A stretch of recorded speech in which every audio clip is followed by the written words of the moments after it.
If you're trying to build a side hustle, you've probably felt the pressure to come up with one perfect idea. But that's not the only path. In my conversation today with Norman Leach, you'll hear how multiple income streams can come from at least 3 different places. The skills you already have, the problems that you notice around you, and the interest you naturally gravitate toward. For Norman, none of his side hustles started as big undertakings with fully formed business plans. Instead, he took the first steps and learned and grew over time, alongside his full-time work. So it's my hope that this episode helps trigger side hustle ideas that are maybe closer to you than you think. I'm Joan Posavy, and this is Side Hustle Hero. Well, welcome, Norman. Thank you. Glad to be here. Your full-time work has been in running 3 of Canada's biggest chambers of commerce, Board of Trade as they're sometimes called. Given how full-time that really is, why seek out side hustles? I think it's a couple of things. I was always inspired by our members. I loved watching what they were doing with businesses and how their businesses were growing. So I was surrounded by inspiration every day by the members that walked through the door. And nonprofit management is not the most stable job you can choose. It has a lot of benefits, a lot of things I love about it, but it's not always stable. You are at the whim of a board of directors and things can come to an end pretty quickly. So side hustles were always a way to say, I'm meeting that business part of me, and it's an insurance policy. Smart. And that's actually a very strong reason for why a lot of people are turning to side hustles at this point, is to have that safety net, that other, in addition to another source of income. Yeah, exactly. What's been one of your favorite side hustles or most lucrative? If you count teaching at university as a side hustle, then that's probably been the most lucrative. I started when I was 28. I was asked if I could teach one class. I lived in Japan, speak Japanese, and they asked me to teach a course at the University of Manitoba on doing business in Japan. And Really? So I did that one course, supposed to just cover a teacher on sabbatical, and it turned into an entire career of teaching on the side. How did you make that connection in the first place? I'm a big believer in networking, whether it's for the chamber or whether it was for my own side hustles. It's who you know and where you are. So the Japanese comes from, to our joint background, I was one of the first Rotary Exchange students to go. And so I went to Japan for a year, in the early 80s, and still speak Japanese well. It just became part of me. And in Winnipeg, where I was living in the time I started teaching, there weren't a whole lot of people with that credential, that you'd lived and worked in Japan and spoke Japanese. And so when there was a Japanese business class to teach, they called. But I knew the dean well from going to events and being there, and he knew my background, knew I was not a teacher by trade. I never wanted to be a professor. I never wanted to take that leap to full-time academia. I loved coming in, teach for a few hours each week, and then go and not have to get involved in all the politics, etc. Perfect. And that side hustle has really continued to this day, hasn't it? It has. Teaching a class right now, but it's all changed, of course. Now you've had to evolve. The side hustle had to evolve, and it changed in that we're now almost entirely online. Our students are from all over the world, where before they used to be from 30 kilometers away. Now they're from 30 hours away. So that's one way a side hustle shows up, using a skill that you already have. But in some cases, the opportunity comes from solving a problem. And you have had businesses of your own as side hustles. I believe one had to do with security. Yeah, I looked and said, okay, I'm working at the chamber. And as I said, I was always inspired by the business people around me. And no one wanted to provide security to construction sites. They're dangerous places. Your costs were very high, etc. So we came up with a system. My wife and I, when I say we, replaced the guards with cameras, not because we didn't want to pay people, but because people didn't want to do the job. It was a tough job. And that ultimately converts to all kinds of technology in how to protect construction sites. And today, if you go by a construction site, there's cameras and lights everywhere. Right. Lots of companies figured it out after we did, but we were the first ones in the game in Alberta anyway. And how did you get your first customers? Because that's always tricky, right? They're especially for a security company, they want somebody with a track record. I was visiting a Rotary Club and sat next to a construction guy. And I said, would you mind if I builder? And I said, do you mind if I run an idea by you?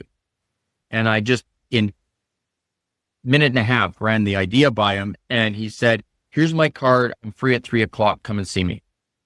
Because I was the solution he was looking for. And we Right. just happened to be together at a Rotary meeting. Huh. And what was your pitch? The Coles Notes Pitch version. was guards were a real problem for construction sites until this came along. They wouldn't show up. They would show up and then disappear. They'd clock in and then disappear for 8 hours. And they would get injured. And the injuries were worse than the not showing up. At least the not showing up, you knew what you had. But Yes. in the dark, in a construction site, lots of things can go wrong. So everyone was looking for an alternative to guards. What do you mean by getting injured? There's open holes. There's I open see. basements. There's you had to check the third floor of a building that wasn't built yet with no handrails. So you're climbing up a rickety set of stairs or even a ladder to get to the third floor to check it. It was hard to convince someone to do that for minimum wage, which is typically what guards were being paid. They're better now, but at the time it was minimum wage. The guards, out of self-preservation, not wanting to get hurt, short-circuited. They didn't do all the patrols. They didn't check all the buildings. Cameras didn't care. They worked at minus 35. They worked at plus 35. And they stared at the pit or they stared at the front door, and you knew who was coming and going and set off an alarm if they opened the front door. Right. That was smart. So you really understood the customer's pain points. Yeah, I knew I wanted to be in the security business. I just wasn't sure what it was going to be. And when I started doing my research, everybody kept saying guards are no longer working. Guards are no longer working. So that set me on the path of what could replace guards. Found a company that was making some pretty specialized cameras and talked with them. And they said their problem wasn't making cameras. Their problem was sales. They didn't have a good salesperson. So I started selling their cameras. Through my company, I started selling the cameras onto the site. So they were great cameras that most people didn't even know you could get because they were pretty specialized. And the customers loved it because they no longer had to get up at 2 a.m. and drive to a construction site and help the police look through buildings. So those cameras, were they continued to be owned by you and you would just rent them out and then basically take them down and move on to the next location? Or how did... I wish we had enough capital to do that, because that's what the big boys came in and officially sort of didn't put us out of business, but made it much more difficult. Is because we started on a credit card, we had to sell every camera to get the cash flow for the next construction site. I couldn't afford to put out a couple $1,000s and then wait 6 months for it to come back at a monthly payment kind of thing. Okay. If we had funded it better with lessons learned and hindsight, if we'd funded it better, we probably could have gone to that model much earlier and competed with the big guys. After about 10 years, we just quietly shut the business down because all the big security companies were now doing it and they had millions of dollars backing them. Yes. We didn't. So our little side hustle disappeared and we started looking for more things to do. Not everyone wants to jump straight into building a full business. Sometimes it starts by simply following something that you're genuinely interested in. All right. So then what was your next side hustle? By accident, I ran into Paul Gross and he was filming Passchendaele. And in my avocation, things I love to do, I love studying history. So a friend put us together and said, Paul's doing a World War I movie. He needs a historian. Would you be interested? That led to me being the historian on the movie Passchendaele. Okay. And since then, I've done a dozen documentaries. I'm up for a television series right now as the historian. And it is very much a side hustle. You could not make a living on it, but you can have some great extras, vacations, etc. from the money because it's inconsistent. It's not that it doesn't pay well. It pays well when you're doing it. If you're a set decorator, you can apply for any movie. For me, it has to be historically based. So I've been doing that, and that led to writing books, 3 Canadian bestsellers, all on history, just because there was an opportunity. Somebody said, we should do a book on this. And I said, pick me. Remember my grandfather, right? Right, Remember my grandfather. So now I have 12 books published, 13 and 14 are in the works. And they never, ever, if anybody's got an idea that I'm living a J.K. Rowling lifestyle, they've never written a book in Canada. I get about $1 a book. And even the best-selling book based on the movie Passchendaele sold 22,000 copies. So you do the math, about $25,000. The books aren't something you do, but they do lead to other things like more productions, more things that pay well. And so the books are really marketing. So the side hustle now is working television and movies wherever they need a historian on set. And how do you market yourself in that? How do you get word out? Very much watching the trade papers and saying because they announce when movies are going to be made and where they're going to be made. And if I see one that looks like it's the précis, the little one paragrapher says it's going to be a historical movie based in Canada, then I'll send the producer a package, and I have a full package that says this is what I can do when I'm on set. This is how I can help you. Beyond being just a historian, I'm also a special skills extra, which means I can ride a horse, I can ski, I can skydive. And so when they need someone to fill into that kind of role, I have a whole list of special skills that I can do. And you get paid for it. And you get paid well if you're a special skills extra. You're not just crossing the street in a cowboy hat. That doesn't pay very well. But if you're riding a horse across the street wearing a cowboy hat, you, not the horse, that's worth money. Okay. That's worth money. Talk to us about the trade publication. What are those and how do you get access to them? And most of them are online now. Every place that you are has a film commission, what might be called a commission or a film office, and they're encouraging films to come to that area. So whether you're in Vancouver or whether you're in London or whether you're in Tokyo, there is an office, and sometimes in very small communities, they have an office that's there to draw. If they have a great set, a great location, they try to draw in. Your first visit should always be to those folks, and then they will tell you what publications, what websites their people post on. So visit your local TV, movie commission, or whatever they call it in your jurisdiction, and just straight out ask them. I do this. I'm a makeup artist. I'm a great seamstress. I'd love to work in the costume department. Who do I talk to? And their job is to make those connections. I'm happy to always help anybody. It's a big pie. There's lots of pieces to share. yes. So I don't keep anything secret. Quite frankly, movies today do not have the money to fly you around the world. So if you think you're going to be in the costume department and fly to Lisbon to stand waiting to sew something, doesn't happen anymore. It's all done in advance, and then they hire local people, which might be the chance for your side hustle. And what again was the organization that you would reach out to? In North America, they're usually called film commissions. Okay. And it's a department of your city or your state or your province. And you look it up. They'll be there. Yeah. They're very, very, very visible. In Europe, they often go through government departments as well, but different places have different routes. And have you found, and again, this is going to depend on a person's location, but do you find that you have to be part of a union to get these jobs? In some places you do. I'm lucky as a historian, there's no slot for historians in the union. So I'm not limited by that, but the unions are relatively easy to get into. There's a little bit of paperwork and maybe $100 dues kind of thing. Right. But they want as deep a pool as possible, because if you think about it, the deeper their pool of resources is in the union, the more likely a production is going to come there, and more than one production. So you have to know that in some parts of North America, they'll be filming 3 or 4 films simultaneously, different locations, different places. But all of a sudden, you need 4 makeup artists or 8 makeup artists, and you need 16 seamstresses to do the job. I've found the union is extremely open to new members. But yeah, it's a question you have to ask. And because filming can be so intense, and a lot of times it's that hurry up and then stand around, hurry up and wait. You would have to have quite a flexible schedule in order to be able to do this, because you would need really days off on a time.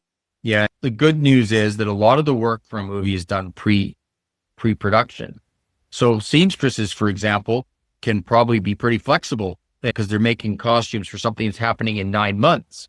So they can come in the evenings, they can come in on weekends and do the work depending on what they negotiate with the costuming director. Right. So those kind of rules can be pretty flexible.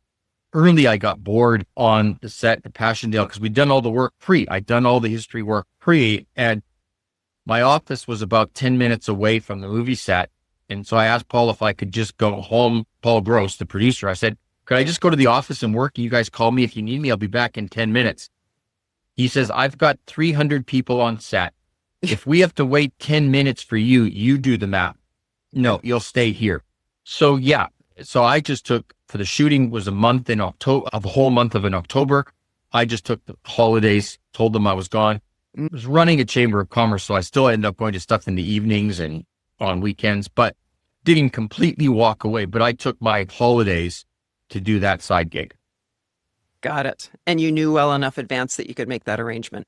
Oh yeah, if anything with productions, they are highly structured. You know your dates, you know your times, you know the hour you need to be on set.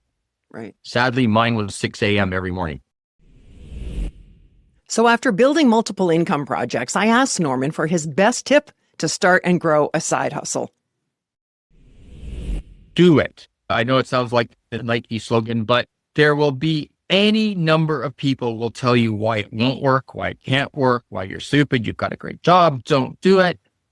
And none of that makes that fire go out. None of that, you're still going to want to do it. So if you don't do it, you're going to regret not doing it. So do it and understand it is not a straight line to a Lamborghini, right? It's not that you start something, I'm going to get rich. That's not what it is. It's about getting up and knowing I'm doing what I love to do every day. If I'm sitting in an airport, I'm reading a history website because it's what I love to do. And so if you have that burning passion, just do it. Understand there'll be bumps along the way and stick with it. But don't listen to the naysayers. Anybody and everybody can say no. Hard to find people who say yes. I've found too, so often that line between work and play really blurs for me. Like right in this moment, as we're having that conversation, is this work or is this play? It's both. When we were doing work at the construction with this security company, I was often asked to try and find new building materials and stuff. So I spent a lot of time going to building material stores, and my daughter would go with me. My oldest daughter would go with me. She was probably 7 years old. Not even that, 5. And we ended up taking a family vacation to Greece. And we were walking down the street, and she grabbed my jacket and said, Dad, you missed it. And we're in Athens. And I'm thinking statue, art piece, historic building. I said, Stephanie, what did we miss? And she goes, there was a tile store. You didn't go in. It does become everything in your life. And you have to find that now a balance between 3 things: work, side hustle, and family. And family. Absolutely. Thank you so much, Norman, for sharing your clear and tangible benefits of having a side hustle that are beyond the immediate revenue. Yeah. And of course, thank you for being today's Side Hustle Hero. I'm glad to be here. Thank you, John. So Norman has showed us that building side hustles doesn't always start with a big idea or a formal plan. It can start with a skill that you already have, a problem you notice, or simply something that you're interested in. But regardless of the idea's source, the key is to act. Don't let the idea slip you by. This past weekend, I was presenting the keynote address at a conference, and Todd Shepard, one of the other presenters, gave me his business card. It's a round wooden disc about the size of a poker chip. And on one side, it says that it's a Tuit, spelled T-U-I-T. And on the back, it reads that this is a round Tuit. Guard it with your life. It could help you be more efficient. For years, you've heard, I'll do it as soon as I get around to it. It's definitely the most creative business card that I've received in a very long time. Thanks, Todd. If this episode has triggered an idea for you to act on towards your side hustle dream, make a point of getting around to it today. Well, that's a wrap for today. If our chats are sparking your entrepreneurial spirit and providing valuable insights, consider showing your support by visiting sidehustlehero.com/support. That's where you could shoot me a virtual coffee. It's a real thing and a fun way to give the show a caffeinated thumbs up. Thank you so much. In the episode description, you'll find a link to Norman's LinkedIn profile, as well as the full show notes, which live at our website, sidehustlehero.com. If you're enjoying what you're seeing in this podcast, it would be so appreciated if you would take a moment and add your comment, share the episode, and please subscribe. It'll let others know that there's valuable content here to help them start and grow their side hustle. Thanks for watching, and hustle on.